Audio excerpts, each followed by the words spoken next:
Yo, hello guys. In today's video, I'm going to show you how to fix Roblox not opening on the Microsoft Store. Let's begin.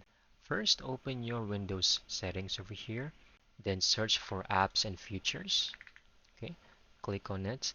Once you're there, search for Roblox. Click on it, and you should have in here advanced options. Scroll down over this section under reset, click on repair, and then we're going to do the same for reset. Okay, click on it. Once done, go back, and you will need to do the same for the Microsoft Store. Click on repair and also reset. Once done, I want you to close. We now need to type in troubleshoot settings.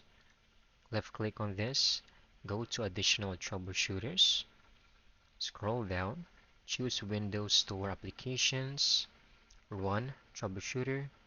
Then just make sure to complete everything, and you can also restart your computer to apply all of the changes that we just did earlier. And once done, you should now be able to open your Roblox on your Microsoft Store. That's it. I hope you found this video very helpful.